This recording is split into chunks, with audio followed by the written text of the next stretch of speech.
We're back, and it's time for more racing action here on the Thursday night iRacing Stock Car Association ButtKicker Cup Series, where today we get set to go racing down south and turn a little bit to the right as well. It's the Daytona Road Course of the World Center of Racing for tonight's Farmers Insurance 117. My name is Noel Remble with Brian Britt beside me in the broadcast booth. We get set to go racing here for 33 laps around this very beautiful road course in the infield of the Daytona International Speedway. Well, Brian, we get to our first road course race of the season and, in fact, the year, and I have a feeling we could be in for a pretty solid race. Daytona has proven in the past it has been able to provide some pretty thrilling races. You think we'll see one of those here tonight? Yeah, I do. I mean, I think there's going to be a lot of battling throughout the pack. I know one person in particular is very quick out here tonight is Clayton Hoffman. Minute 54.669 right now on his qualifying time. I mean, that is quite impressive, but a lot of other guys have been quite fast also. As I'm watching here, Mark Paget losing another qualifying here, so he looks like he's not going to be able to get his second lap in. Already, you can see Hoffman 1.75 seconds up on the rest of the competition. He was already over a second up in practice as well. So I think it's safe to say, unless Hoffman makes some kind of catastrophic mistake, he is going to be very much in a league of his own. Only 7 drivers have set times so far, but it is worth noting that it takes almost 2 minutes just to get around this circuit. So drivers are only going to be coming to the close of their second or first laps in just a few moments. Some drivers haven't even started their first flying lap, so only have time to get one flying lap in at this point in time. So all of this in mind, apart from Hoffman, looks like it could be pretty close towards the front of this field. Third through about fifth were all very tight in the practice times. So was about 8th on back to 10th position. So while we might not be seeing, 2, 3 wide, 7 rows deep like we're used to seeing on the mile and a half, like how we saw just a week ago in Kentucky, I think we'll be seeing a lot of those smaller battles that should be raged on right through to the checkered flag. Oh, yeah, 100%. I mean, going to see a lot of mind games being played out there on this racetrack. I mean, this is one of those tracks to where you could get, put a lot of pressure on someone and they might fold, especially if you stay in the rearview mirror. Very prone to mistakes. So you got to race the racetrack and not the cars around you. So if anybody loses sight of that, gets distracted, could see some catastrophes happen here also. In terms of how the championship standings are shaking up, Clayton Hoffman has broken away by almost a full race length in terms of maximum points that can be scored. He is 56 points clear of Kenny Powell, and it looks like he is going to get set to extend that lead coming out of tonight's race. From there, it's almost another 20 points back to the likes of Chris Johnson, who sits in third place. Mark Paget just 7 points behind Johnson, but 80 behind points leader Hoffman. And then from there, it's another 25 back to the likes of Josh Schaffner. So there's a very, very wide division at the moment in how the point standings shake up throughout the top 5 in your running order. Yeah, speaking of Josh Schaffner, he just locked down third place if it stays on point right now, hitting a minute 56.786. So he's looking to try to stay, in the top 3 in points. But like you said, Clayton really has a huge lead right now, and it's going to be very difficult to even try to topple that. I mean, I think he's going to mark this race, too. Is going to probably expand that lead even more. I mean, if he's lucky. But like I said, catastrophe could happen. Something could happen.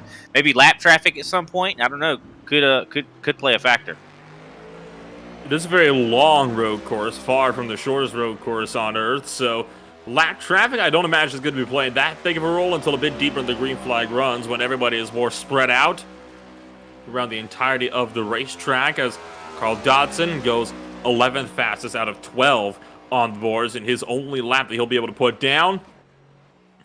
At the moment, the closest driver to being able to get another lap in would be the likes of Kenny Powell. He's got 55 seconds on the clock, and he's currently hitting the back straightaway chicane. So we'll see what that number 24 G&G machine will be able to make as he gets set to cross the line at what will be his only qualifying time as he misses the third apex of the bus stop.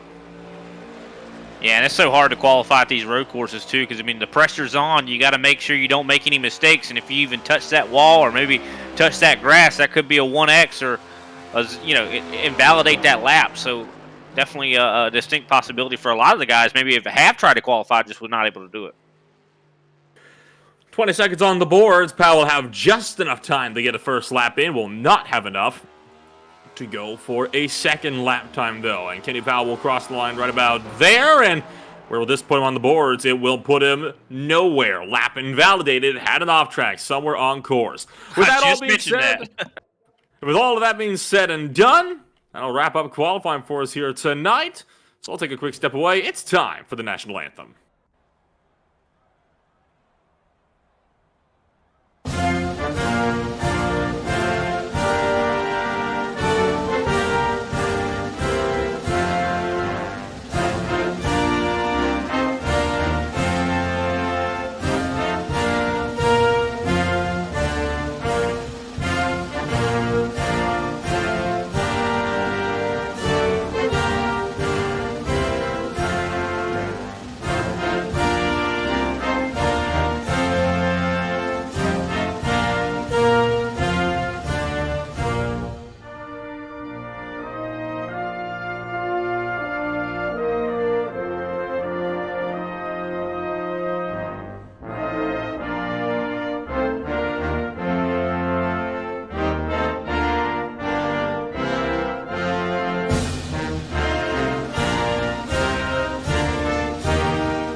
Race fans, it is time for those most famous words in motorsports.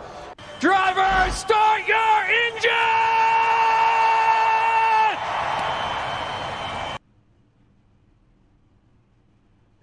Starting on pole position for the Farmers Insurance 117 of the World Center of Racing is going to be the likes of Clayton Hoffman, with Mark Padgett beside him on the front row. Josh Schaffner is down in third place with Jeffrey Souza in fourth. It's Corey Cook to be in fifth on row number 3, with the likes of Thomas O'Hare beside him on the front row, already almost 5 seconds back from pole sitter Clayton Hoffman. Matthew McMeekin is in 7th place with Mark Sanchez in 8th. Felipe Radojicic is going to be close behind Sanchez by just 12 thousandths of a second, with Robert Patgill rounding out the top 10, Brian. Carl Dodson going to be starting off in 11th place. 12th place going to be Al Kozlowski. 13th, Brian Johnson. 14th, Chris D. Johnson. 15th is going to be Wayne Grossi. 16th, Christopher Tate. 17th, Kenny Powell. 18th, Don Avery. 19th, Paul Olson. And rounding out our 20-car field here is going to be James Oxford. And at this point in time, I think it is worth noting that there was a slight hiccup when it came to setting up the sessions. Typically on road courses in the ISCA, stage cautions do not get thrown for the field here. The stage cautions do get thrown, but the caution laps do not count. And the reason for that is because with how short the stages have to be, if you were to count the stage caution laps, that would mean stage 2 would only be about 4 or 5, maybe even 3 or 2 laps long, depending on what road course you're racing at, right? So, because that was set up incorrectly for this session, and caution laps do indeed count, the decision has been made to skip the stage 1 caution and only throw a caution at the end of stage 2. Now, that being said, stage 1 will still count for points. That'll be at the end of lap 7, with the caution being thrown at 13. You just won't have a caution thrown for it, despite the points being scored. Yeah, I'm glad they're going to throw a caution in the midway point anyway, because like if somebody makes mistakes in that makes a mistake in that first 13 laps, could be an opportunity for them to get caught back up. So it's going to be good for these drivers that there is going to be a caution, because I know that there was a little argument on whether we throw a caution at all, and I'm sure for the sake of these drivers, it's going to be good for them. Depends on which driver you're looking at, right? If you're the likes of Clayton Hoffman, you might not be so content with something like that, because obviously he's going to have, I would imagine, at least a 10-second lead with the pace he's been showing in both practice and qualifying by the time we hit that first stage caution at lap number 13, and the only stage caution we'll get. If all of that goes away, and he loses all of that advantage to end up being kind of trapped right when we get around, to the restart, and then he goes off the first couple of corners, it's going to be a lot of work for him to work his way back up through the field there. Yeah, definitely could be a little bit of struggle there for sure. But knowing him, I mean, he's like a second faster than everybody, so I think he probably won't have too much of a problem. But we'll have to wait and see. I mean, it's a long race, 33 laps. I mean, These guys have got it in for them. You know, road courses, you can never lose focus. And if you lose focus at one moment, I mean, you could hit the wall or you could go skidding off the track. Field is starting to roll from the Daytona International Speedway road course as they go through the bus stop chicane for the first and only, well, it'll be one of the only times throughout the course of the night where they'll be going through that chicane behind the safety car and side by side. I have to ask, what do you think we'll be able to expect from at least these first 7 laps or so before we get to that conclusion of stage 1 where we'll keep going through instead of throwing that stage break? I think we're going to see a lot of guys taking it easy. I don't expect, you know, a lot of really hard racing because, I mean, these guys haven't really been on the track with other people as much in these cars. Of course, they've been practicing, but, I mean, nothing can substitute for what the actual race is going to bring. So I think a lot of these guys are going to be trying to take it easy, feel what their car is bringing to the table, especially with traffic. Field is out of turn number 4 as we go through this final front stretch chicane. We do just want to say we're happy for everybody joining us, whether it be on YouTube, Twitch, or on Facebook Live. And now, from the World Center Racing at the Daytona International Speedway Road Course, the field is out of that last chicane. The green flag waves. We're underway for the Farmers Insurance 117 at Daytona. Hoffman's got a good getaway. Schaffner trying to pull alongside him to turn number 1. Not going to happen, though. He's going to be under fire from Mark Padgett trying to take the outside into turn number 1. Yeah, Padgett got a really good run up to the back bumper. Almost looked like he was about to start bump drafting with it, but oh, some problems here. Oh. 0-2, I do believe it is, of Mark Padgett having some problems going through the grass. A little contact there with Matthew McMeekin, too. Just clipped the grass, driver's right. That sent him shooting off and into the grass and into the guardrail. Clipped McMeekin as it was, but luckily McMeekin got away with that one almost unscathed, and Padgett has lost several spots as a result of that. He started on the front row, now finds himself well down the order all the way and well outside of the top 10. So ways to make up as Robert Pattengale, you saw just going off at the back end of the screen, his number 17 Tucson Sound Art Ford Mustang, and trying to get this machine rolling again. Looks like he'll get that all sorted, safe and sound as this field starts to enter onto the oval for the first time today. Look up to the likes of O'Hara and Dodson. That position going to trade hands just up the road as the 117 moves up high to let the 42 Triad through. It says trust me on the back of that Chevrolet. Personally, Brian, if I see trust me on the back of that car, especially at a track like this, I'm more inclined to do the opposite. Yeah, for sure. I think that means, like, trust me, I'll make this corner. Like, I don't know if you will. Like, dude, I got this. Trust me. Brian Johnson's starting to come up here on Thomas O'Hare, too. And I know Brian Johnson was one of the fast ones in practice, if I'm not mistaken. So would not be surprised to see him start screaming through this field as he gets a spot there up to 8th.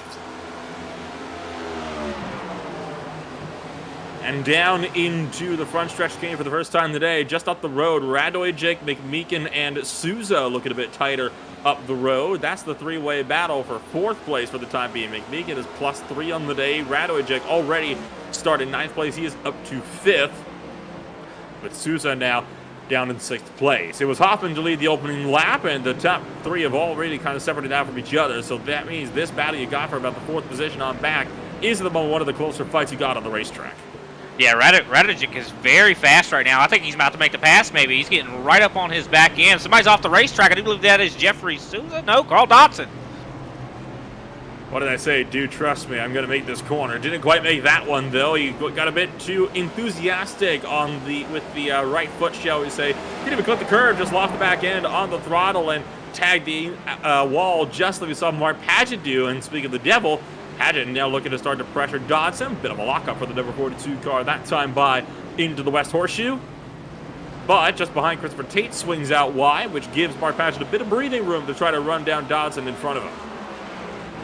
Yeah, these guys are... Whoa, somebody else off. I think that's the 31, if I'm not mistaken. Mark Sanchez off the racetrack. He gets it turned around. But he's going to lose a lot of spots from that move. He's not the only one. Radojcic, you saw just on the screen as well for a brief moment, had also taken an actual full-on spin. That was out of the turn 6 coming back onto the racing surface. So 2 different drivers having incidents early on. And, of course, Daytona is going to be one of those tracks where you're going to be seeing a lot of people having issues throughout the course of the night, right? I mean, this is not an easy track by any stretch of the means. It is arguably one of the most famous road course oval hybrids you got in the world. Of course, played host of the Rolex 24 Hours of Daytona, which took place on iRacing just about a month ago at this point in time. So you got a track that's got a lot of history behind it, and I have to say, it still raced pretty good for a road. Oh, yeah, for sure. I mean, some good racing going on out here. There's a little bit of something materializing here for second place. Corey Cook has been running really quick right up here to Josh Schaffner. I think that eventually we might see Corey Cook take second here. He's really been late breaking. He catches up on him an entry very much so. He's just going to have to get a better exit. I think that's the problem for Cook right now. He's so good on entry, but he can't pull it together on corner exit. That's what's allowing Josh Schaffner to stay out in front. He pulls away enough right when they initially get on the power that he's able to keep him at bay up to the next braking zone. And Cook's just never close enough to go for a proper send up the inside. So we're following along with Cook now. This is going around through the turn 4 kink and down for the West Horseshoe. Cook looking high, trying to get the move, but Schaffner swings that out a little bit, covers him off. Cook tries for the over-under, but there's no space for the 61 to get his nose in there. He's got a good run right now. I don't know. You think he's going to get underneath for this next corner? Oh, he's got him here, turn 6, and Corey Cook going to go through and take the second position away from Josh Schaffner. A bit of a tank slapper, though, as he got on the power. So the 61 car not done fighting this one out. Yeah, don't look now, but that Premier Racing Center Shop's number 50 car might be looking to battle back out of NASCAR 2 and down into the back straightaway chicane for the third time today. Looks for the inside. He's going to commit to the inside here. Brakes just a touch earlier, and I think he's going to let Corey Cook have that one. Yeah, Corey did a great job off that last corner. I mean, he could have very easily lost that machine. Luckily, was able to save it. A little bit of a bobble. He kept the momentum, was able to fight off Josh Schaffner. Would have passed for second there. Definitely some more fighting still going on back in the back here. Jeffrey Souza coming up here to the back of Matthew McMeekin, while Brian Johnson working his way ever closer to the front, up to 6th now.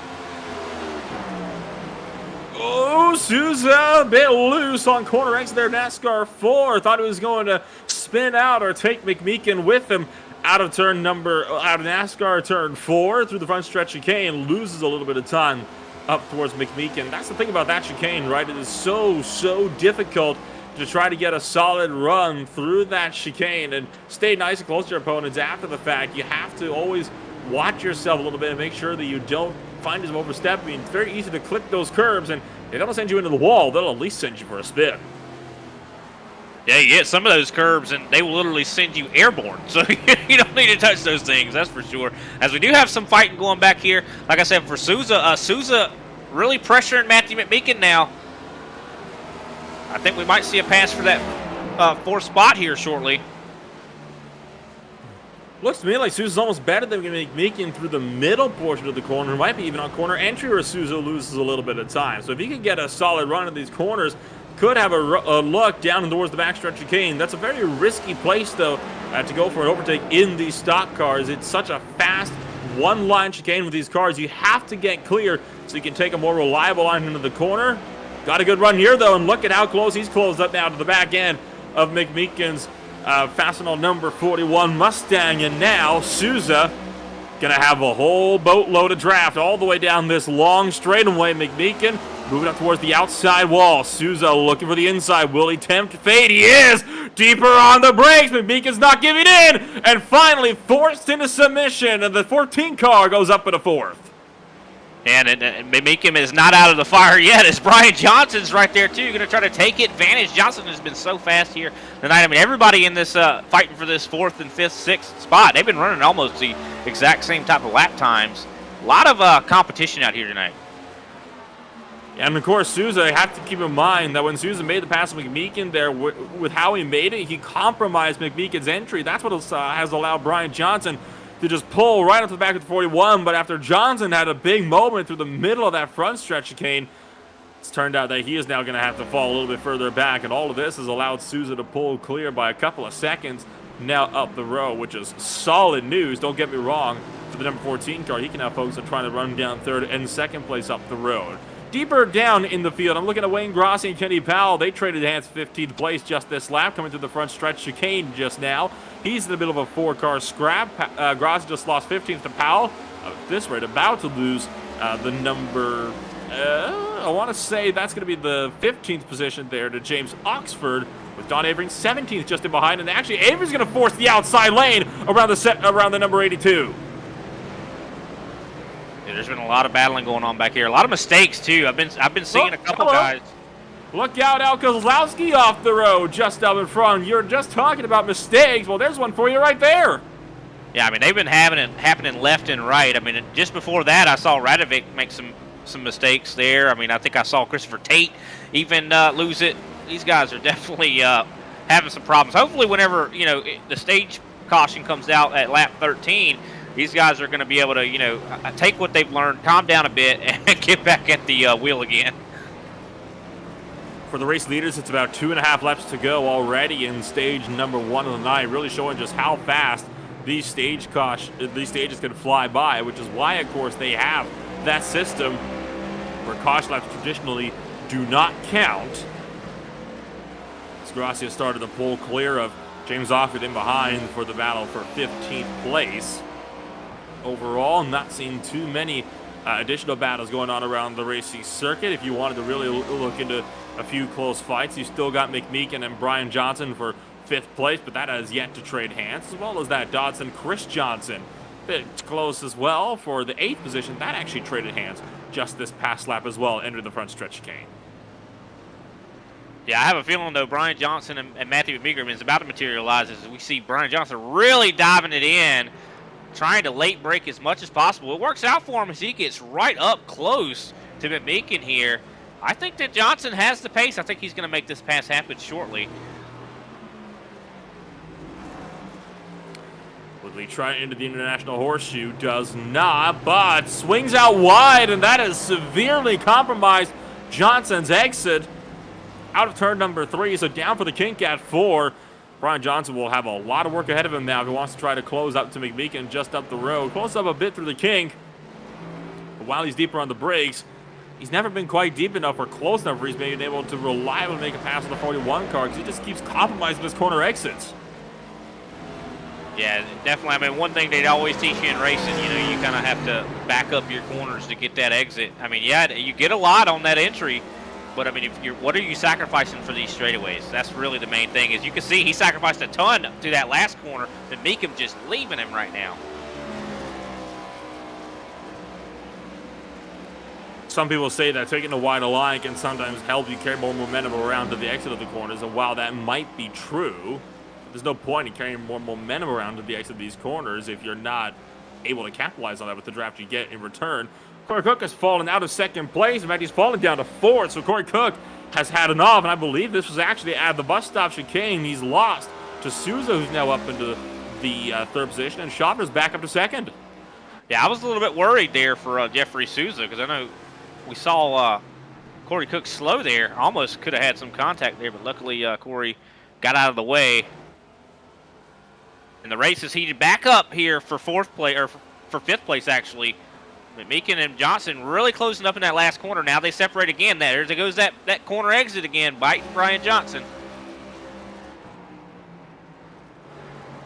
I think that's the case with a lot of these battles at the moment, right? You've got a lot of guys, particularly guys tucked in behind, that are very, very good on the brakes, but they're not able to kind of manipulate that into a full package, right? So they're forced to instead have to just watch the opponents pull away on corner exit, which no doubt has got to hurt as Radojic has just taken a spin down the front straightaway, interesting enough, and he actually nearly entered pit road. He's just waiting for a clear spot to rejoin the track at this point in time. What on earth happened to the 99? He's still sitting there and just now gets going.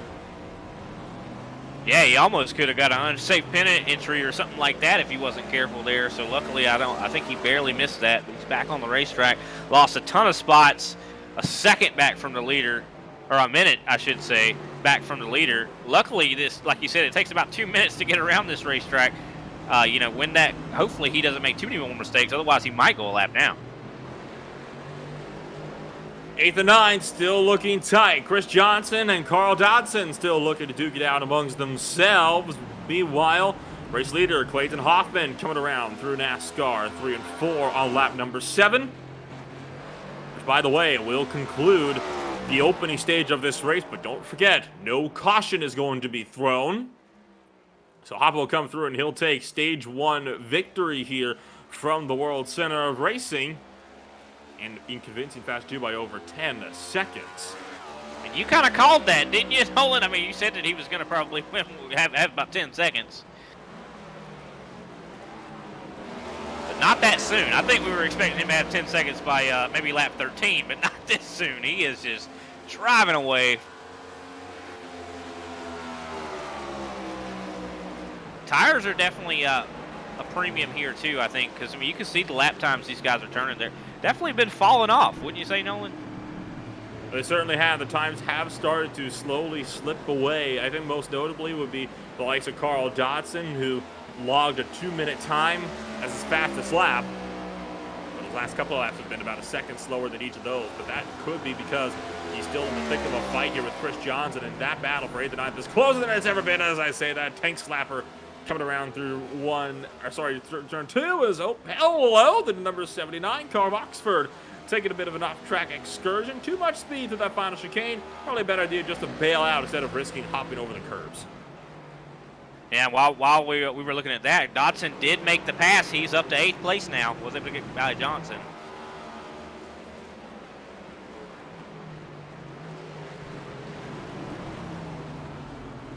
And now Matthew McMeekin and I do believe Thomas O'Hare kind of dueling it out here as Brian Johnson was able to get around. It looks like someone off the track. It's Chris Johnson. Johnson was just in that fight with Carl Dodson, and he went off by himself in the West Horseshoe. That is not going to be good for him. Still in 10th place. I mean, not bad. Not bad by any stretch of the means, but, you know, back down to 10th place now. Not where he wants to be if he wants to contend for some more stage points, which will be coming to the close at lap number 13. By the way, look up to the fights for 2nd, 3rd, and 4th. All 3 of those drivers now under a blanket. Corey Cook has slowly caught your top 2. Jeffrey Souza, meanwhile, has caught up to Josh Schaffner. This is about to get hairy here in your fight for the podium positions. Yeah, this is definitely going to get hairy as Schaffner going to try to keep these guys at bay. Souza going to be under a lot of pressure to keep Brian Johnson at bay. So this is going to be a sandwich here. Hopefully, it goes down all right. These guys definitely very competitive, and wouldn't be surprised to see a little bit of maybe some trading paint out there. You saw the bobble from Souza's got on the power out of turn number 1. He's trying to keep Cook at bay, but also trying to close up to the back end of Schaffner. Now, Corey Cook has got to be patient here, right? Because he knows he's got the speed to overtake these 2 guys. I think I think the best choice would be for him to wait for them to make a mistake or try to force them into it. Yeah, Cook just needs to be patient here. Let those guys make that mistake. Hopefully he takes that advice. I mean, we saw him. He's already ceded some position. He was in 2nd earlier. Now back to 4th. He can still get a 3rd place finish out of this. I mean, out of the next stage at least. Those stage points are so important. A little bit of a bobble there for Jeffrey Souza. It just seems like it's very difficult to get back on the throttle here at this track. Are these guys using the 670 package at this at the Daytona Road Course? They sure are. Definitely evident there. Oh, look at the run from Cook. There's no defending that. Jeffrey Souza is going to yield into the braking zone out of turn 8 down to the 9. He even called it on the radio. He said take it. He realized with that run, there was no way he was going to be able to keep Corey Cook from lunging one up the inside. So better not to take the risk. That was a smart call there from Souza. That just shows a lot of maturity, knowing that, hey, you got to pick your battles. I'm in 4th place. I mean, it's good stage points. If I finish here, that's a good day. I don't, if he had tried to race Corey Cook hard, it could have ended in something to where, both of those guys went to the back. So very smart call there. Let's see if Schaffner does anything similar here as Cook really closes in. Closing in through that front stretch chicane. Will he be brave enough to have a look down to the turn number 1? It'd be a bit of a lunge this far back. Oh, he got unsettled actually by the 50 car's braking point. But Cook is going to have enough speed to just stick on the back bumper of the number 50 and slows it down in time. Don't forget, you've got Jeffrey Souza just tucked in line as well. Still seeing if maybe he can try to sort his way out with something here in the number 14. I mean, he's got the pace, even though he let Corey Cook go. He's being patient right now. So, I mean, if something goes wrong with these 2 drivers, and Corey Cook maybe shoves one in on Schaffner and something goes wrong, It could be a good day for Mr. Souza. At this point, who knows? Do want to just mention really quickly, we'll stick with this battle, but Christopher Tate has become our first retirement on the day. Pulled to the pit road and then promptly left the session. So Tate not having a very good day. He is going to pull the plug early on his Farmers Insurance 117. But right now, Cook far from pulling the plug. He still has a relatively clean car. He's looking to see if he can put that car back up now into second place. Closing in with Josh Schaffner through turns 7 and 8, aka NASCAR 1 and 2, and down for turn 9. That back stretch chicane. This could get a little bit interesting. He decides to back off, lift off of the throttle. That's a wise move. Don't try it here. Maybe, though, down to the front stretch chicane where you have to get all the brakes a little bit firmer to slow it down. It could be a good idea. I mean, it looked like he was definitely making a conscious effort to not utilize that draft as much as he could have there on that straightaway. But he's definitely staying right there with him at about the same gap. I think that maybe he's content to stay there, but I don't know. Corey Cook's starting to build that run now. Looks like, I don't know, he doesn't look like he's really trying that hard. I think he's just staying right there with him. But, man, he got a lot through that chicane there. I think the patience is really helping Corey Cook right now. He's got him here, though, out of the front stretch chicane and down past start finish into turn number 1. Cook has got the run, and he'll have the speed down into turn number 1. Cook is back through into the second position. Now, do you think Souza could potentially still fight it out for third here? I definitely think so. I mean, Souza's been staying right there on this battle. He's right there on Schaffner. I definitely could see that fight materializing. But what a move there from Corey Cook. I mean, you can see how methodical he was. He picked the right moment as he goes a little bit wide on that last corner, but was able to still keep the momentum. Whoa, big tanks on for Schaffner. Oh, is he got? Oh my gosh, Souza's trying to push it outside through the kink, and how about that? Sticking with it, and he'll have the inside line for the West Horseshoe, and Souza goes through into third. Yeah, but now Souza's going to be a little slower on exit, but it looks like Schaffner not able to get there to cross him over. It looks like Souza is in third securely. What a move in the number 14 car. Kind of compromises turn 6 slightly. But he is firmly now up into that third position, and that was really something. You don't often see passes being made into the kink at all, let alone around the outside of the kink. It definitely was very impressive, and it took a lot of car control to be able to manage something like that. Like you said, no one ever really passes there, and it took a lot of courage and you know, confidence to know that you could make that happen, and he did it, and he got right in front of Schaffner. That's going to be some valuable points there. And what about this lead that Clayton Hoffman has built up? 15 seconds now, just insanity. And only, I think, about 2 laps remaining in the stage. You are correct. Pit road is closed this time by with 2 laps to go in stage number 2. Oh, hello, Cook! Outside wall, out of the final chicane. Actually, not the outside wall. He bounced over the curbs, and he has now once again lost second place, and he's about to lose third to Schaffner here, unless he can try to fight this one outside line. Down to the turn number 1. Schaffner's not going to give up, though, from the inside. Yeah, it looks like Schaffner's going to get him. I mean, that is just unfortunate there for Corey Cook. You know, I guess that's, flying too close to the sun. He burned his wings there, but he did such a great job getting through those guys to have that work undone like that with a simple mistake like hitting the wall. He didn't even hit the wall. The problem was he bounced all over both curbs in the front stretch of chicane. That's what killed all of his speed and gave him damage on the front end. Oh yeah, and those curves, they definitely will still hurt your car. I mean, you think they might not, but they definitely will, as we're seeing that evident. But hopefully that doesn't affect his pace, and I'm sure he's going to definitely be able to use this stage brake caution and maybe get some of that repair done. Or is it worth maybe not doing that and keeping track position? Caution flag will come out just as race leader Clayton Hoffman is getting set to cross the start-finish line on the front straightaway, so these guys will not have the opportunity to race it out to the line. This could be Cook's last chance. We'll be up here into the back straightaway chicane. You're right on board with Cook now. Is he going to try to make the move here? Doesn't have the time to do so. So Cook going to tuck it in line with the likes of Schaffner just in behind. And for Hoffman, meanwhile, though, he is now out of the front straightaway chicane. And with an over 15-second lead, make it 20 seconds now, he will win stage number 2 as the caution flies.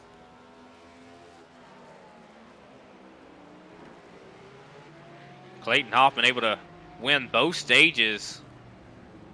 I know these guys are definitely going to be excited to get some fresh rubber on these cars, though. I mean, you could just see the fall off we were seeing. I mean, multiple seconds. So you know these cars had to be a handful. I mean, especially seeing what happened with Corey Cook there too. I mean, and all these guys, you could tell that they've been having a handful of a race car to drive. Caution flag is out on lap number 13. We'll take a quick step away. We'll be back in a moment.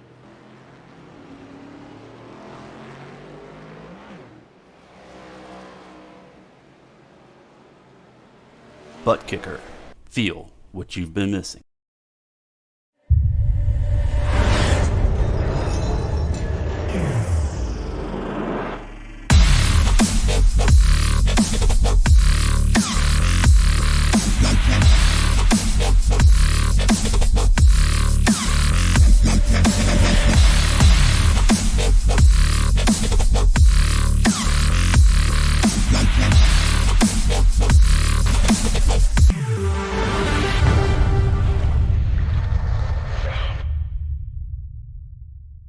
Get yours today at thebuttkicker.com and be sure to use our 20% discount promo code ISCA20. At Farmers, we know a thing or two because we've seen a thing or two, like how nice it is to switch and save on your auto policy. But it's even nicer knowing that if this happens, or this happens, or this, or even this, we've seen and covered it. So call 1-800-FARMERS to switch your auto policy and you could save an average of $470. Get a quote today. We are farmers. Bum, bum, bum, bum, bum, bum.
Pit stops underway from Daytona. Hoffman is the first one down. He'll be taking pretty much everybody in the lead lap that we're expecting with him. Paul Olsen is getting his lucky dog free pass right there.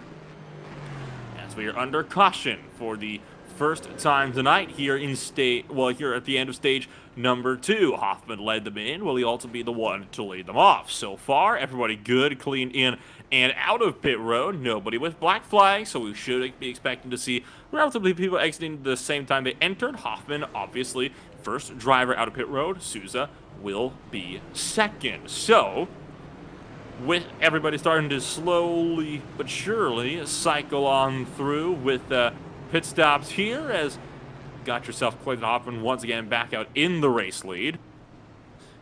We're going to see if we can potentially dial on up your stage 1 winner at the end of the night. We'll wait until they catch up with the pace car, because obviously trying to catch a safety car while under caution on a road course could be a little bit more of a, shall we say, tricky challenge on top of trying to talk to us up here in the booth, Brian. But I have a feeling he'll be good to be able to talk to us. He's taken both stage victories back-to-back so far. We'll wait till it hits the oval, and then we'll probably drag him up, and I think I'll actually hand him off to you to talk to our stage 1 winner. Sounds like a plan to me. I mean, yeah, Clayton, I don't know. I think he'd be fine doing an interview. I mean, look, the way he's been driving out here, looks like he does it as easy as breathing. I mean, it looks like he just has a really good control of that car, is literally the class of the field. I mean, that's a rare sight to see when you see someone build almost 20 seconds on the field. Well, now that he's in a bit of a safer spot, we'll drag up your Stage 1 and Stage 2 winners. Clayton Hoffman joins up at the booth. I'll hand it off to you, Brian. Mr. Clayton Hoffman, excellent job out there, man, building up such a huge lead. I bet you didn't like to see that yellow come out. I mean, I knew it was coming. It's into Stage 2. Kind of have a sort of different type of race here with these caution laps counting and the laps being so long. But, yeah, the car's pretty much hooked up. All I got to do is keep it on the track. For sure. Definitely excellent work out there. I mean, do you feel like any of these guys are going to be able to challenge you now? And you think maybe, did you make some changes to the car or anything like that? No, car's pretty balanced.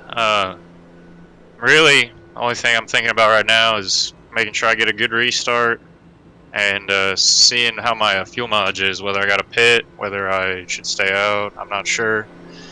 75% fuel tank, and I haven't really done a lot of races, so not really sure how my fuel mileage is going to stack up. Well, we definitely look forward to seeing how that all plays out. I don't think you guys will be able to make it, but we'll have to wait and see. Maybe you can. But I mean, from what our figures and they say you can't. But after winning Stage 1 and Stage 2, who you want to shout out? Shout out Premier Racing Setups.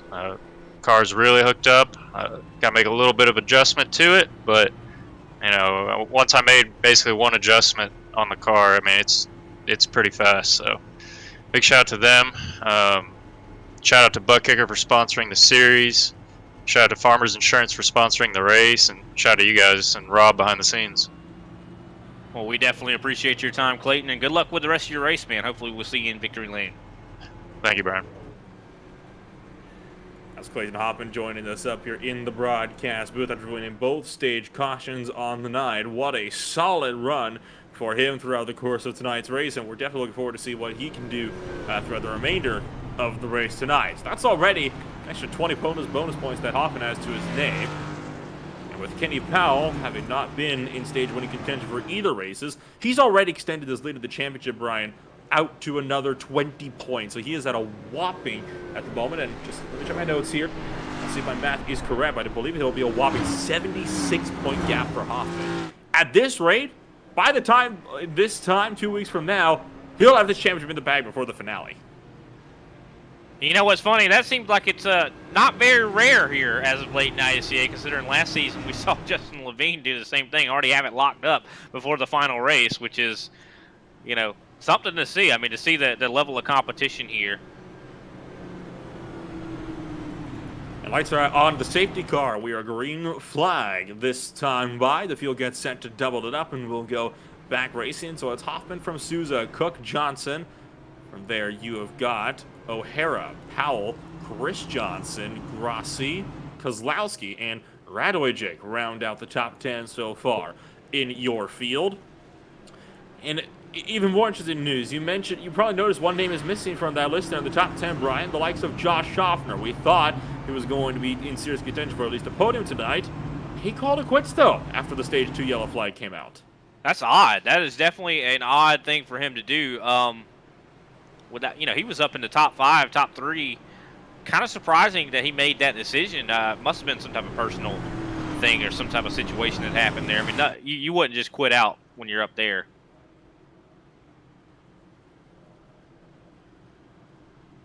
You wouldn't think so, but I mean, it's a very strange situation to say the very least. So hopefully whatever's going on, we'll be able to see Schaffner back and to contend with us another time, hopefully. I think at this point, though, he's more resigned to the fact that he's not going to be a necessary contention for the title here. And sometimes I think that might just be all you need to kind of go find something else to do Thursday night, right? Well, yeah, especially at a track like this. I mean, this is, such a, I'd say, frustrating and also, tiresome. I mean, mental exhaustion and physical. I mean, these guys are so used to doing tracks where you don't have to turn right, but they're having to use muscles they probably don't use a lot.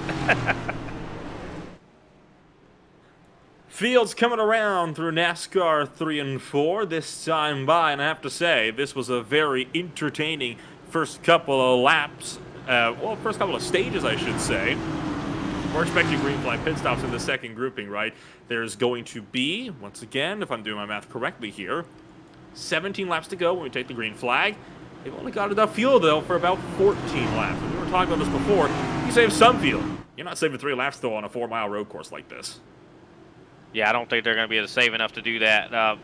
Curious, like we were talking to Clayton Hoffman, a lot of these guys might not know whether they can make it or not. So hopefully I didn't give it away too much to Clayton there and give him an advantage. But a lot of these guys might not know how long they can go. So we could see some guys try some different things. Oh, they're already wrecking in the background. Mark Sanchez is around as the green flag flies.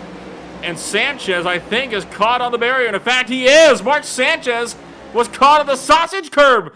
Through turn through the final couple of corners here, the field is already rocketing their way back to green. They're clean through turn number 1. We'll look about what happened here to Sanchez, though. It was a checkup that happened through this final corner. Watch Dodds is going to punch Sanchez around and beat him on the curb. Yeah, you hate to see that for Mark Sanchez. He has not had a good day today. Good grief, that is not at all what you would hope to see. So unfortunate for Sanchez, just the wrong timing. That's something we really haven't talked about, these sausage curbs yet, right? It's so easy to get beached on those curves on the front straightaway. But through these first set of corners, as we go back green flag racing, Hoffman has already taken a mighty lead. And they're just about single file behind them. So I have to say, this is a very civilized restart compared to the initial start. McMeekin up the inside of the likes of Jins Oxford at turn number 6. And Dodson will follow through as well as Oxford looking a bit out of control there coming back onto the oval. Yeah, Dobson's been definitely been making some moves here. He's trying to get up through this field best as he can. But yeah, Oxford looking kind of a little bit squirrely there for sure, but luckily he was able to keep that under, let Carl Dawson be able to get by safely. But as you can see, Corey Cook has taken second place away from Souza too, so these restarts are very important. I think Corey Cook had the better starting position starting on third there. I have to say, I kind of agree with you on that one. I mean, Corey Cook definitely had a solid run through turn number 1. It's very, very difficult to properly fight somebody off on the outside line of turn 1, right? You are off camber. You're taking a longer run around in turn 1. Generally able to just get a much better run with the line you have to take to make turn 1, even when you're running just single car. Thomas O'Hara, Wayne Grossi looking a bit tight here in the battle for 7th and 8th place, and that is actually potentially going to trade hands here. Grossi up the inside of O'Hara at turn 1, and he is through. Wow, Wayne Grossi looking impressive out here tonight. Usually would not expect him to be much of a road course racer, but he definitely sending a message out there in 7th. I mean, definitely some good points for him tonight.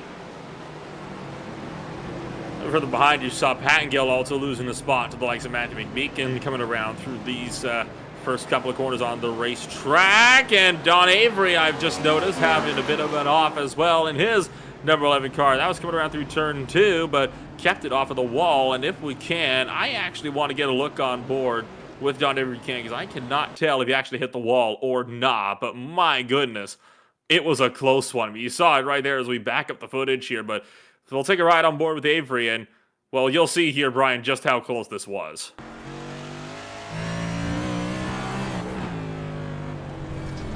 Yeah, took a ride through the grass, and he was already out of control when you hit that grass. There's no traction there. Oh, yeah, so close. I think he might have dragged a little bit on the wall, but barely. Not enough to scratch the paint on it, I'll tell you that much. I'll tell you another one to look out for, Matthew McMeekin. I'm surprised, we saw him up in the top 5 earlier today. Just saw him he's trying to make his way back into this thing. Surprised, curious why he lost so many positions there. So it looks like some guys maybe didn't have the best pit stops. That could very much be the case, but I also have a feeling it could just be the case of maybe just not having the best of restart laps as well. Mark Patchett is in pit road. And he appears to actually be out of the race as well. And oh, hello, Patchett's had a really big crash actually at turn 3. That's why he's out of the race car. He Austin powered it into the tire barriers. Yeah, you can't.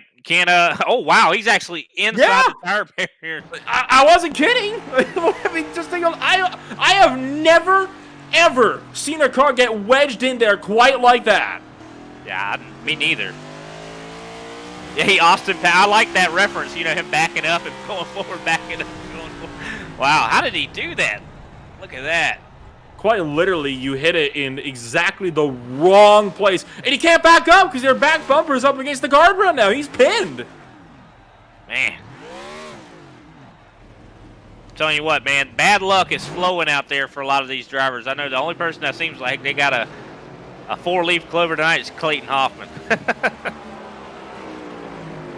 Well, this means a lot of the battles have been kind of broken up now as time goes along. You're watching the one with Souza and Johnson. That's for third. Just behind them, you got Powell and Chris Johnson for fifth and sixth place. Even further behind them, Grossi's trying to keep Radoy, Jake O'Hara, and McMeekin at bay for his spot currently running up in P number 7. I think the closest couple is actually going to be the likes of O'Hara along with Matthew McMeekin. That's coming around through NASCAR 1 and 2 right now. McMeekin's going to take that one outside line. I don't think O'Hara got the best of runs coming back onto the oval. Yeah, not at all. I mean, he is looking very slow there. Matthew McMeekin had no problems getting around him. And he's going to move up to 9th. Oh, Corey Cook has lost second place again, so I think another self-inflicted error for Corey Cook. You see him really slow through 3 and 4. Chris Johnson's going to breeze by. Man, it was, again, clip the sausage curves coming through the bus stop chicane. And we talk about those curves being complete race killers. We'll take another look at it here. This is coming through that backstretch bus stop chicane. It's going to be the smallest of touches. Misses the first one, but right there, that's all it takes. Man, he has got to be kicking himself. I mean, think about that. I mean, this man has been in second place, fought his way back and forth up to second place, and just continues to make these little mistakes. I mean, that just shows you how easy it is to make these mistakes. He's back in the running right now, still fighting with Chris Johnson, so he did hit the ground running after that mistake. But that's one thing about a road course. You can't dwell on those mistakes either. Otherwise, you're going to fall right back into the same rut and make more mistakes. You didn't put him on the payroll to give us more exciting race here, did you? I mean, good grief. No, definitely not. I think he's doing that for charity. But Radovic has made the pass on Wayne Grossi, so that's a change for 7th there. In fact, it is, and Radojic already well clear of Wayne Grossi, who's really not contesting a whole lot up here in this fight here. Corey Cook, meanwhile, has already started to catch the likes of Kenny Powell, and this could be an interesting fight if this comes to fruition. He's already going to be catching up to Powell. Don't forget, he still has to get past Souza and Brian Johnson again, which he demonstrated early in Stage 3. He is definitely quicker than the both of them. Corey Cook is at the moment the driver to watch. Closing in, he'll be close enough to make the look. Is he going to dare for it, though? No, he's not. Backs out. That's a very wise move, right? We talked about this before. Pick your battles smart. Don't go for a move just because you have a run. Yeah, for sure. I just can't believe he's been making these mistakes, though. I mean, it's crazy to see that. I mean, he has such pace. But you can tell, in order to be fast, you got to have that car on edge. You can probably see that, he's definitely got that car on edge. Closing back up once again to Kenny Powell, and once again lifting off before the braking zone, but look at how much he closes in. He's actually having to check up even more just to avoid running the 24th car over right into turn number 12. That could have gone all sorts of wrong for the likes of Corey Cook there, but he has kept it strong for now. I wonder, International Horseshoe, if he can get a run through turn 1 maybe? I don't know. It looks like he's definitely trying to get one going. He's much faster than Kenny Powell there. Would not be surprised to see a look here. Up through turn 2 at the Estes. Look, Corey Cook looks for it, and I called it down the inside into turn 3. Oh, Powell's too deep. Almost runs into the grass, but Corey Cook back up in a 4th. It'll be quite the challenge to run his way back up to Brian Johnson, though. He's got about, over 4 seconds to get up there. So a little bit more of a deficit than what we've seen previously for Corey Cook to make up. Knowing him, though, I think he might be able to do it, but we'll have to wait and see. Hopefully he doesn't get up in second and wreck himself again. That would be pretty sad. Well, if Brian Johnson keeps duking it out with Jeffrey Susan, that might give him a bit of an opportunity to kind of get himself back up into contention here. He's just trying to catch up to that grouping now, and you see just about 4.2 seconds tucked in behind for Corey Cook, so the possibility is very much still there if he wants to try to get a run for himself up through these corners. And And Mark Sanchez, kind of in the thick of things when you see him at the back of the screen, just pulling off to the inside, letting the ball through. And I like to see that, right? He knows that he's not in a race with these guys. He's just being courteous, pulling aside, letting the ball race with each other. Yeah, definitely. You want to do that kind of thing at a road course like that. I mean, usually at an oval or something like that, you see a blue flag, you just ignore it. But at a road course, you might want to, definitely try to, yield to that other person. You don't want to get in contact with them, ruin their race. I mean, how bad would you feel if you affected someone on the lead laps race? Second place, still looking tight. Brian Johnson, was catching up to Jeffrey Souza. That is no longer the case. As Corey Cook continues to try to reel in this grouping. Kind of just looking around to check in on some of the other battles throughout the course of the field. And I'm looking at, how about James Oxford and Carl Dodson, P13 and P14. That battle has not gone anywhere. And Dodson, I believe, has actually been closing in just a little bit more. In fact, this last lap by 3.3 seconds quicker than James Oxford. Telling me that Oxford probably had an off track somewhere. Yeah, I think Oxford definitely lacking in the pace right here. So Dodson should be able to make this pass. But I hate to turn it back up towards the front of Corey Cook, but looking at him, his lap times, he's about a second or more faster than Brian Johnson. He has made a tremendous, cutting into that gap. I think it's definitely possible we could see Corey Cook back up in front. Considering, he's matching lap times with Clayton Hoffman right now. And there goes Carl Dodson getting around Oxford here. And also another change of position, Al Kozlowski and Robert Pattengale, they're battling it out. Oh, yeah, I mean, there's no denying that, a lot of these guys are significantly faster. I mean, that was the thing, right? I mean, Corey Cook was already pulling away significantly from the likes of Souza and Johnson before he had his off. Is that off? That's the only reason why he's in this position in the first place, as you see Pattengale and Kozlowski.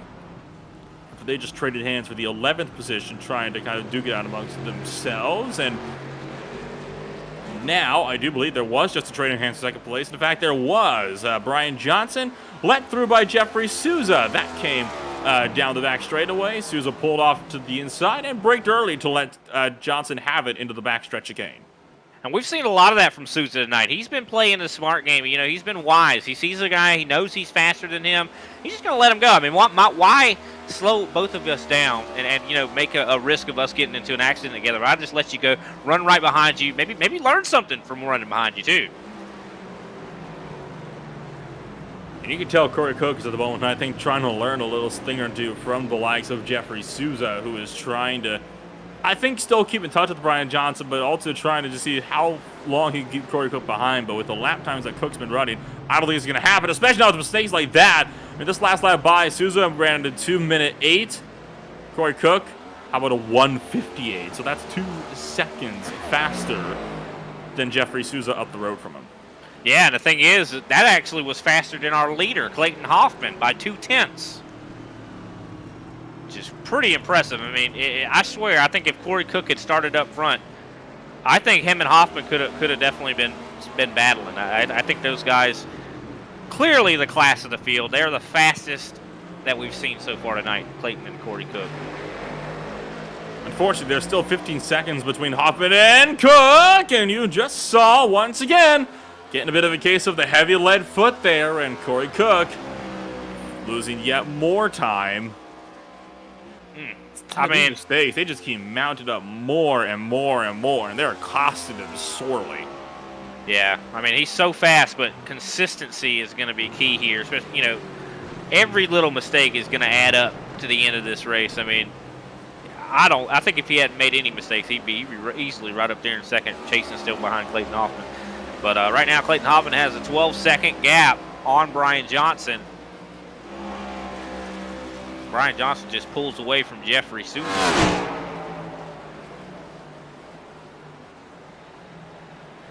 And Souza, I think, is still trying to get himself with a bit of a more stable line so that he can maybe keep cooking. Because obviously, I think whatever he's trying right now, it has not been working, to say the very least. I mean, not to disrespect Corey Cook at all. I mean, he's such a talented driver. But you definitely, you have to put some practice time in. Maybe, I don't know. I mean, it's easy to hot lap. I mean, everybody I think can hot lap and turn really quick laps. But can you keep putting them together and keep putting them together? You got to run this like every single time. I don't know. Maybe his tires are starting to wear out on him or something like that. I don't know. I think it's the pressure. The pressure on being a track that you don't run at very often, while knowing you're this fast and knowing the amount of points you can score. He's trying to do his best to just kind of salvage whatever he can. And I think that is what's really costing him at the moment, right? Because when you look at where he sits currently in the standings, and it is, shall we say, not the most ideal in the world, not even in the top 10 in points for Corey Cook. So I think he's just trying to make up whatever possible time he can at this point. Yeah, I just think that he's showing that he's a driver. I mean, even though he might not, definitely doesn't have a chance for the championship. I mean, he's still going to be trying to, do everything he can. He's a racer at heart. He's going to, compete until the end of this thing. And now, about 10 laps to go, there's still a lot of opportunities for him to make even more mistakes. Hopefully, maybe that was the last of them. We 10 see laps Carl to Dodson go. making a pass here on Robert Patgill. Sorry to interrupt you there. And there's the move. Cook on the inside of Souza. Souza lets him have it just as we hit 10 to go. Corey just so fast. And Souza, of course, being smart. I mean, he's still got, Souza has a lot of a gap back to 5th place right now. So, I mean, it's no wonder he would be willing to let that go. I mean, there's no pressure from behind. Just let him run. And the thing is with Corey Cook, we've already seen mistakes from him. Just let him keep making mistakes. You might finish in front of him because of it. You mentioned Dodson getting past Patgill. He's about to get past Kozlowski as well in the battle for 9th place, just exiting the bus stop chicane. Dodson has been flying recently, and last lap by, how about 4 seconds quicker than Kozlowski, who I'm not sure if he's even going to be able to defend this. We have not seen side-by-side of the front stretch chicane yet. Dodson's going to go for it, and Kozlowski decides to yield. Yeah, Dodson definitely showing a lot of pace. He's way faster than Kenny Powell, which Kenny Powell was just in 5th place, now back to 8th. So something happened with Kenny Powell there that caused him to lose a lot of spots there. And we still haven't really figured out if these guys are going to have to green flag pit. I mean, we're assuming, we definitely think they will have to. If they do, wouldn't that be the time to pit now, or would you wait? Oxford thinks it's time to pit now. He's coming in this lap.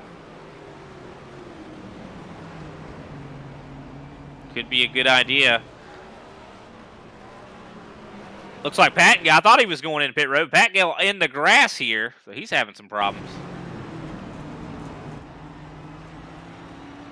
That he is, and this could prove to be interesting as you take a look at that replay there. And how about that for a lockup and going off at turn number 2? It's a bit of a more unusual incident to see drivers going off there, but definitely not the first time we've seen that today, and honestly probably won't even be the last. Yeah, I definitely agree with that. Probably won't be the last. But look at that. Corey Cook making up so much time on Brian Johnson. This race is heating up for second. Now, how fast, or how much faster, I should say, was Cook than Johnson this last time by at the line? Crossing it now. And that last time by, how about 1.3 seconds faster? That is substantially faster. But we'll see. I mean, the closer and closer Corey gets, I mean, could he see that, carrot, so from that carrot on the stick mentality, the closer and closer you get, the more, you overdrive. We'll have to see. I mean, hopefully he can show some patience. I mean, what a drive from Corey Cook, though. I mean, even with all the mistakes mounted on him, he still is fighting his way to try to finish second here. I mean, that is impressive. It really is, and Corey Cook is still not done yet. He still has a chance to go after Brian Johnson for that one more position. At this point, I think it's safe to say a race win is very much out of his grasp. This can somehow be 2 seconds quicker than Hoffman every single lap consistently from here to the end of this race. I feel like after all his mistakes, though, I feel like, him finishing second would still be a win in my book. If I made that many mistakes and I still was able to claw my way up to second, I would feel fairly satisfied with my run that evening. Whoa, look out. Brian Johnson into the outside wall, and that'll make it very easy for Corey Cook. What on earth happened there to the number 4 car? Did he just get loose coming out of NASCAR too? I think he did.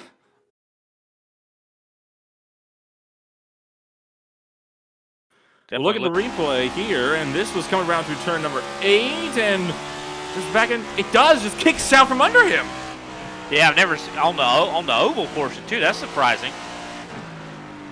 That being said, these cars don't have as much downforce as they do when they run the plate package here for the oval.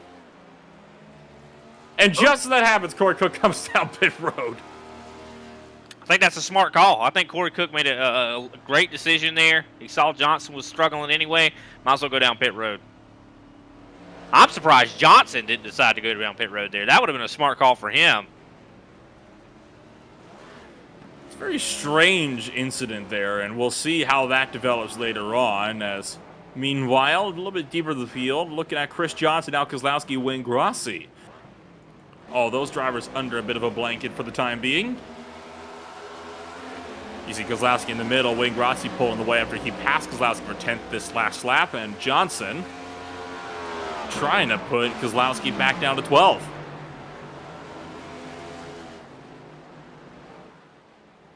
Yeah, definitely a battle going on there. Chris Johnson's been pretty quick all night. Oh, big problems for Al Kozlowski. He loses it on the exit of the corner. Whoops. Just a little tippy-tappy of that little sausage curl. We talked about that time and time again. He didn't even run fully over. He just clipped the edge of it, and that's all it took. And it looks like Felipe Radzic going to be going down pit road, but he looks like he's out of his race car. Out of his race car and out of the race. Felipe Radzic decides to retire. So close to the end. That's crazy. He was in 6th place, too. Oh, hello. Nope, Radzic didn't choose to retire. He crashed out. He had a big wreck coming through turn 2. Between 2 and 3, right through the S's and the International Horseshoe, the 99 car took a slide. That's what sees him out of the race. Body slammed the Armco guardrail.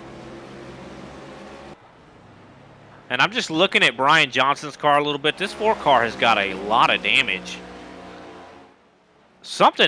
I know he hit the wall earlier, but that wasn't that big of a hit. Like, he looks like he has got a lot of damage, and he's like not turning very quick laps either. You look at the damage on in the replay here. Well, it was somewhat substantial, I will say, for the number 4 car. I mean, it wasn't the lightest of hits, and with this package at a road course like this, can't afford to have realistically any damage, so it makes sense that it would be hindering him greatly. Especially when you get around to the oval, because that's where it matters. He hit with the front end. I wouldn't be surprised if he's a little down on power. Yeah, I wouldn't be surprised either. I mean, there's some guys further back in the pack. They're now faster than him. So hopefully he can stay. I mean, he's got a good gap, but we already know that he's going to end up having to pit. Saw Corey Cook pit. Well, guess what? He's already in 5th. So it's going to look really good for Corey Cook here, him doing that short pit. I do believe he's going to be in 2nd and probably have a mile lead on Brian Johnson.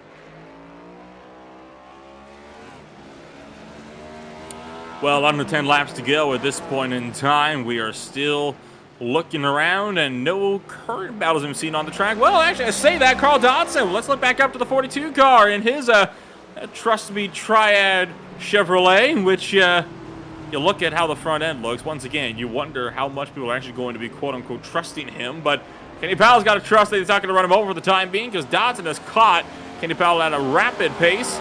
4.5 seconds quicker last lap by. Yeah, looking at that front end, I definitely would not trust him. And it looks like Dodson going to try to shove it in underneath. Kenny just going to give up there. He's not going to fight that. Probably a smart call. If you look at a front end like that, you're like, that guy's going to boot me out of the way. Solid overtake there from Dodson. Nice and clean on the number 24 Toyota Camry for Premier Racing and G&G. Clayton Hoffman down pit road, our leader. Race leader into the lane. You're calling it right. Brian Johnson still sits 2nd place. Oh, that's right. Corey Cook already did come down. And Hoffman misses his pit box. That's going to cost him a second or two.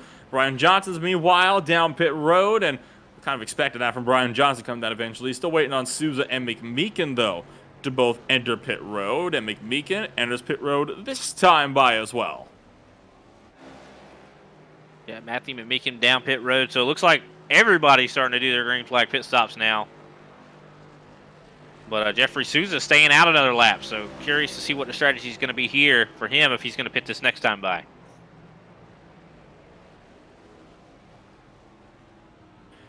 More and more drivers electing to take those final stops under 10 minutes to go. And for every stop, drivers have to spend less and less time in the lane. Now, Hoffman exited pit road, still in front of Jeffrey Souza, who I believe just...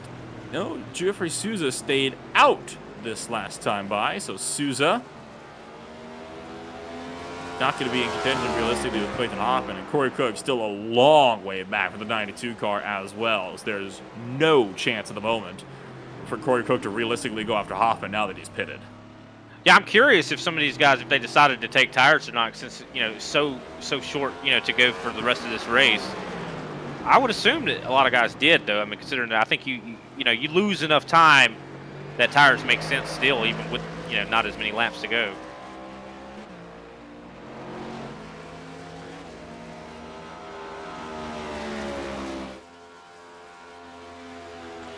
Still waiting on the likes of Souza to come down pit road in your top grouping. He was in a bit of a scrap with McMeekin. I wonder if this will change slightly now that McMeekin has come down into pit road. He was only about a 3/4 of a second behind Souza and was catching him.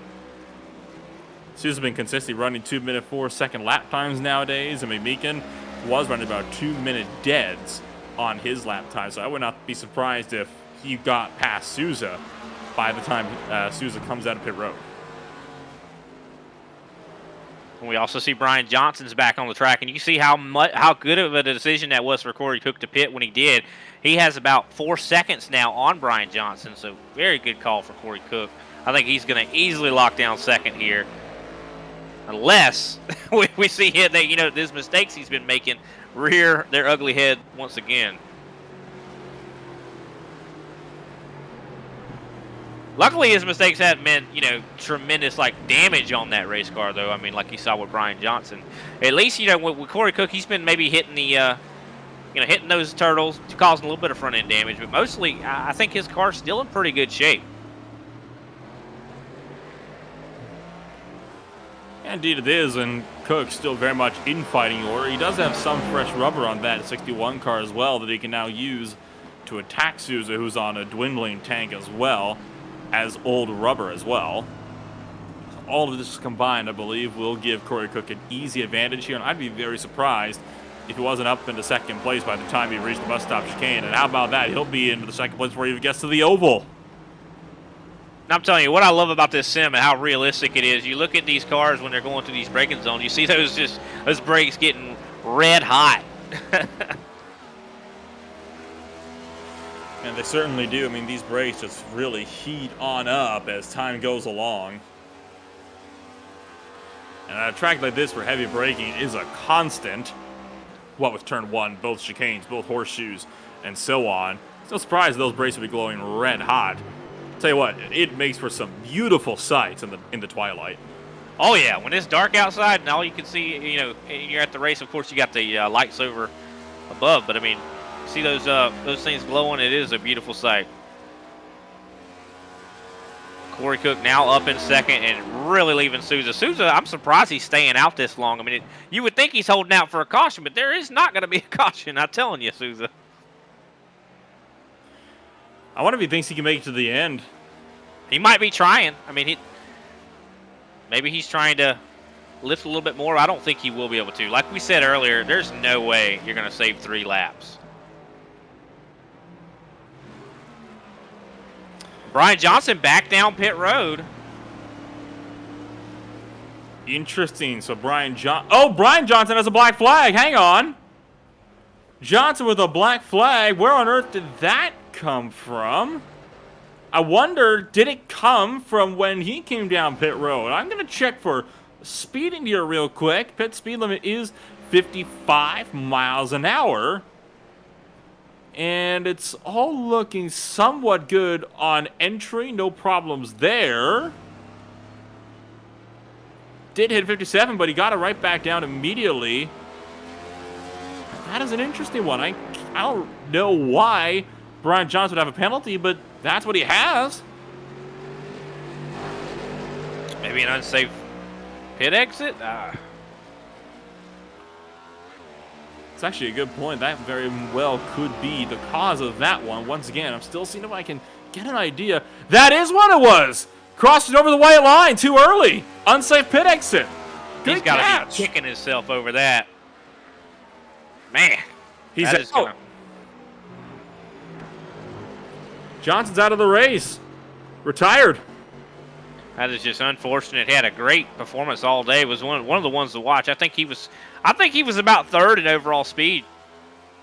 You know, just saying. But I mean, we've seen a lot of guys going through, you know, back and forth through this field. I mean, we talked about Carl Dodson. He was way back in, you know, 15, 12, 13, somewhere back there. And now he's up to 6th. I mean, you see Matthew McMeekin. If Jeffrey Souza, he's got a pit. Matthew McMeekin is going to get a top 3 here. I mean, this is going to be some good finishes for a lot of these guys. That is if Souza has to pit, which I still think he might be trying to save because he's still staying out with 3 laps to go. And looking at his lap times, 2 minutes. Oh, that 2:06 last time by. So he might be saving. I mean, that could exactly be what's going on with him right now. He could be, you know, letting off a little bit more. Maybe, you know, just not getting on it quite so much. I just don't think it's possible. I mean, he could make us look like fools up here. If he's able to save 3 laps, I'm giving him a trophy or something, you know. It is worth noting that this is not the last race going to have a Daytona in the next few weeks. We've also got the Tucson Sound Art Cup Series on Saturday. That's going to be coming back to the Daytona Road Course for the same race. And then, of course, don't forget, you got a pair of oval races coming on up. Now, remember how when this next-gen car was first released, Brian, it was a whole lot of single-file racing. Nobody could make any moves. And it was, I'm not going to sugarcoat this. It was pretty darn boring. Not anymore. With the new package, side-by-side racing and tandems are back, which means we are in for a barn burner of a race. Carl to kick off Dodson. the Super Cup Series. Carl Dodson off the racetrack. I think he's going to lose this spot to Kenny Powell. And that is Kenny Powell up to 6th. Oh, wow. So Carl Dodson, yeah, having a big moment. That was off at the West Horseshoe. Was it just a lockup, or did he actually go around? Nope, No, too deep. You can see the smoke flying from the right front. That went right into the grass. Never lost complete control of the vehicle, but definitely slowed him down quite a bit.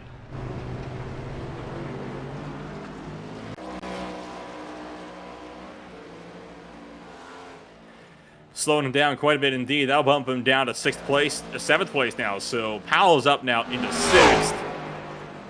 2 laps to go, and Hoffman is still clear by a country mile. Florida mile, shall we say, for this time around? We are in Florida. Yeah, I think that's appropriate. I mean, he's definitely... What's surprising to me is, like, I felt like he built a bigger gap or about the same gap in a less amount of time in the first 2 stages. So kind of surprised to see that, you know, it's not as big of a gap. Maybe he's taking it a little bit easier. He's not trying to run the fastest laps. I mean, I don't see why he has to. He's got 18 seconds back to Corey Cook. The only way he loses this race is if he somehow slows by 9 seconds on both laps. And even He'd then, have to destroy his car. He just would have pretty to much, destroy it. yeah. Like, there's no way Hoffman loses this race unless he makes a catastrophic error. Yeah, somebody hits him with the blue shell or something like that.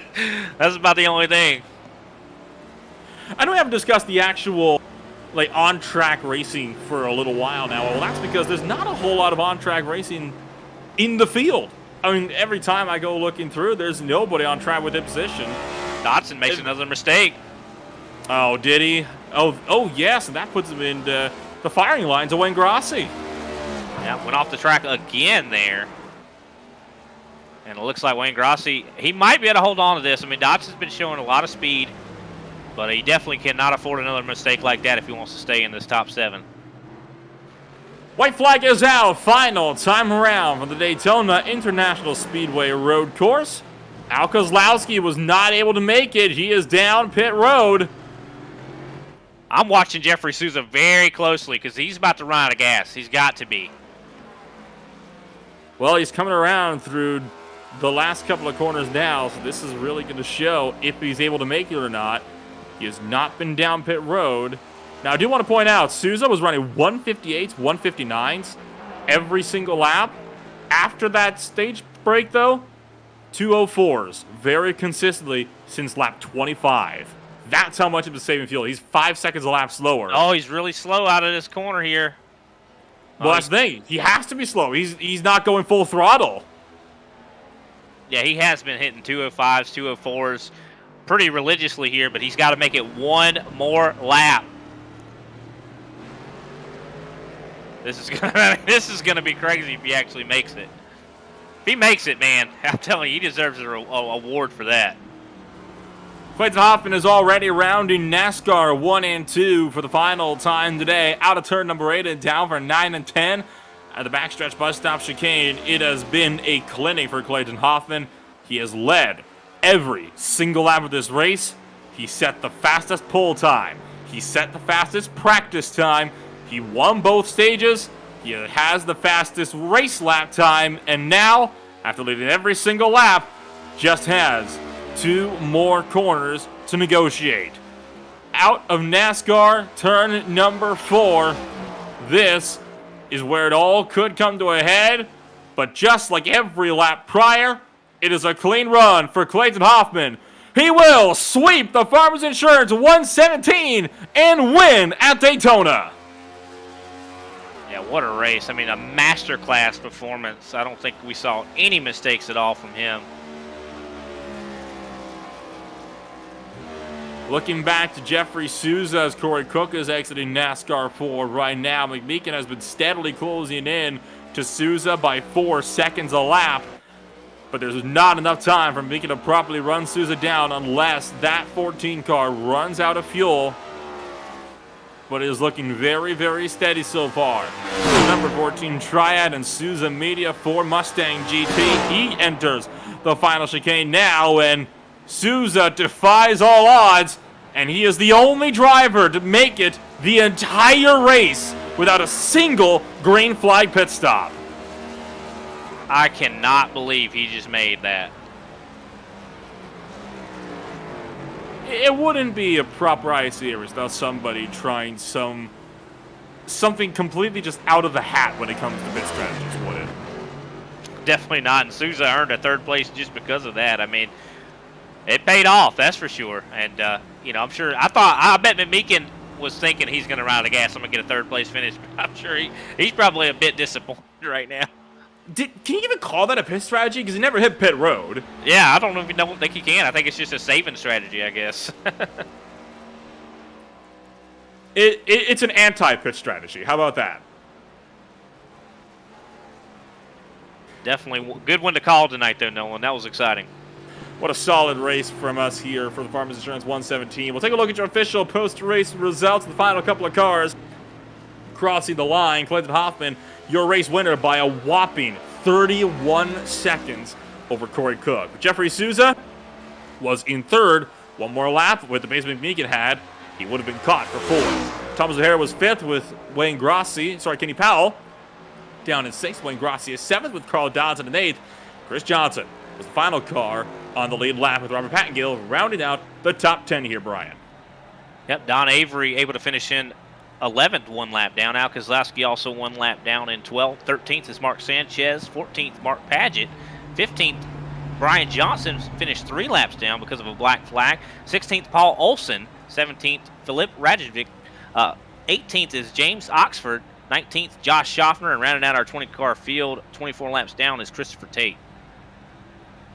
Well, what a solid run for everybody here tonight. And now it's time to go and talk to your top 3 from Daytona. We'll kick things off with race winner Clayton Hoffman, who is already kicking the smoke and making a mess of the tribal. Can't even wait to get it out until we go over racing here, could you, Clayton? I mean, what a solid run for you here tonight. And just absolutely wiped the floor, fastest in practice, fastest in qualifying, led every lap, fastest lap of the race, and winning the race at the end of it all. I have to say, that's got to feel mighty good. It doesn't get any better than that. Yeah, it's a really good redemption after my mess up last week. So yeah, I just really wanted to lead every lap. I knew I had the car to do it after practice, and I was able to do it. Well, talk us through then what it was like for you out there today. I mean, it was a bit unusual having the stages kind of set out the way they were tonight due to the slight error when it came to getting things set up for tonight's race. Did that ever change how you approach the race, though?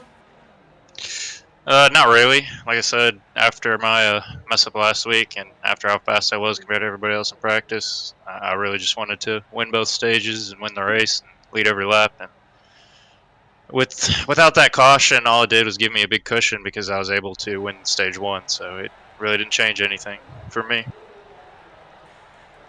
And with this being said, it's not the end of Daytona for us here as we get set to go over race the next time by. Now that tandem draft and the side-by-side racing has definitely returned in force to the NASCAR scene with the newest package that ISCA has released. Do you reckon you'll be able to sweep the oval race as well? That one's kind of up in the air. It's going to come down to teamwork, green flag pit stops if we get one. Yeah, not as confident about that one. But, I'll give him the best shot. Before I let you go, then here, Clayton, anybody you'd like to shout out for that Premier Racing Setup Shops number 92? Yeah, big shout out to Premier Racing Setups. Setup's really fast after a couple of little adjustments there. And shout out to you guys in the booth. Shout out for Kenny for hosting the league. Shout out to ButtKicker for sponsoring the league. And Farmers Insurance for sponsoring this race. I thank you, Clayton, for taking the time to join us here tonight. Congratulations on a dominant performance. Best of luck next week when we go super speedway racing. Thank you. And, well, we will now move it along swiftly to our second-place driver, Corey Cook. And, Brian, I'll let you hand it off to our number 61 driver. Yes, sir, Mr. Corey Cook. Great job on that second-place finish. Must feel like a win after, you had so many mistakes today. I mean, kind of compounded, but you just showed so much speed. I mean, do you feel like if you maybe had limited those mistakes, you could have challenged Clayton? No. I don't know what's with Clayton. I think we need to do a drug test, to be honest with you. Well, you definitely showed a tremendous amount of speed, man. I mean, at some points you were even faster than him and able to fight your way back to second multiple times. I mean, that's got to feel like a win, right? It definitely feels good after, like you said, making all those mistakes. I don't know how to describe it. I definitely did not plan on coming out here with second place at Daytona Road. Did you put a lot of preparation into it this week? Because, I mean, it seemed like you just had a hot rod out there tonight. I think the most preparation came from a few weeks ago. I did the Daytona 24 hours in the LMP class with Guardian Esports.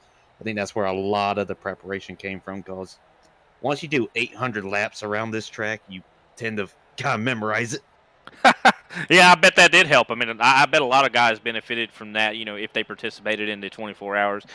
Definitely excellent work to you, man. How are you feeling when we go back oval racing at this same place at Daytona? Especially like Nolan said, that with the two wide racing fixed there and should have a very interesting show. How are you feeling about that? I feel great about it. I'm looking forward to it. Well, we're definitely looking forward to seeing what you can do out there also. Who can we shout out for you tonight, Corey? You guys for putting the show on. Kenny for bringing me on. Guardian Esports for the awesome paint work. And Abruzzi Racewear, our sponsor. And Ryko Setup Shop for the setup. Definitely earned the shout-outs here tonight. Second place finish here for Corey Cook. We appreciate your time, Corey. No problem. Thank y'all for having me. All righty, back to you, Nolan. And that just leaves us with the third and final podium driver out of the night, and it is going to be Jeffrey Souza. And, well, Souza, we were kind of talking about your pit strategy or lack thereof. We ended up calling it the anti-pit strategy because you never actually came down pit road. What was the thought process behind that stroke of madness? Well, when it was announced early in the session there that we were going to have a yellow at the end of stage 2, I was kind of looking at the math and thinking, this is going to be possible. Pitting with the leaders and then topping off and being able to make it. And then once we had that yellow, on the end of 13 or coming to the end of 13, it kind of made my mind think, well, we're not going to be able to make this on a stop and go. You're going to have to top off on fuel. You're not going to be able to do it coming at the one to go. And then I about halfway through that run, started looking at my fuel and said, well, I'm going to be about half lap to the good. And then with about 8 laps to go there, I looked at it again, and I was a half lap to the bad. But I was already saving at that point, so I kind of put myself in that window where I was already 18 seconds behind Clayton. So if I was either gonna go full save mode or pit and probably end up 5th or 6th because everyone else behind me was gonna make it. So it went into full save mode, and I had about 1/10 of a gallon to 2/10 of a gallon right at the line there when we finished the race. Well, overall, still a solid race for you. At the end of it all, you still come away with a podium finish. All things considered. Now that being said, I mean this is a very different racetrack, different race package compared to the last time we were at the Daytona road course. Did that necessarily change with this new 670 horsepower package? How you approached anything, or was it kind of the same game plan as the last time we came here? Yeah, personally, I feel like with this updated package compared to a few weeks ago when I was running laps here. I felt like you could really send it into that last chicane a lot harder than what I expected. And, I've been watching people during this week. Nick Ottinger was in a session with me the other day, and I was just watching his in-car. He was probably 3 or 4 seconds faster than me, but I was watching him and watching some other fast guy in some fixed races and just trying to figure out exactly what I needed to do to be fast and consistent. So it helped me figure out that, and this package was a handful, but watching them kind of helped me pay attention to what I needed to do to be fast. And when we go back racing, it will, of course, be same venue, but very different configuration. It's the oval layout, and, well, I think you've seen firsthand what this new racing is going to be with the new updated package that iRacing has released, with us being able to make moves a lot more easily. Do you have high hopes that you'll be able to come away with an equally good position over there?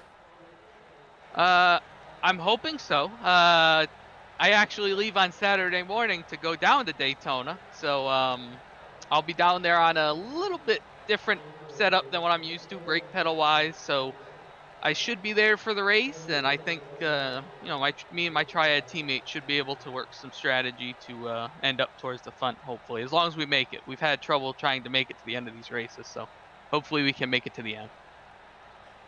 Before I let you go, then, here, Jeffrey, anybody you'd like to shout out for your Triad number 14? Yeah, I want to just shout out everybody at Triad Racing Esports. That we've been so much working on this car, working on this new package, just getting together as a team and melding at the right time. And, with Road to Pro starting in a few weeks, I think we're really hitting our stride. So it's nice that last week we had 2 guys, 1-2 with Mark and Carl, and then this week getting a top 3 at me, and the others were having speed but fell into some issues. And then everyone at Sousa Media, Shorba Racing Graphics, Trust Me Vodka, Stent Analyzer is amazing. If you don't use it and you're consistently practicing every week, use it. It's a great product, helps you keep track of all those lap times and different runs. So everybody at Triad and all those guys at those sponsors, we just keep working, keep trucking, and we keep having speed. And thank you, Jeffrey, for taking the time to join us here tonight. Congratulations on a 3rd place. Best of luck next week at the Ovals. Thank you, guys. And that will just about be a wrap then for us from the Farmers Insurance 117 to the Daytona International Speedway Road Course. We're not quite done yet, though, with the World Center of Racing. Next week, it's time to go plate racing once again, and it is bound to be one exciting race coming on up for us as we get set to kick off the ButtKicker Super Cup Series at Daytona. So for myself for tonight, as long with my colleague Brian Britt, along with Rob Melnick down behind the cameras, I want to thank everybody for taking the time to join us here tonight, and we will see you all next week when we go plate racing.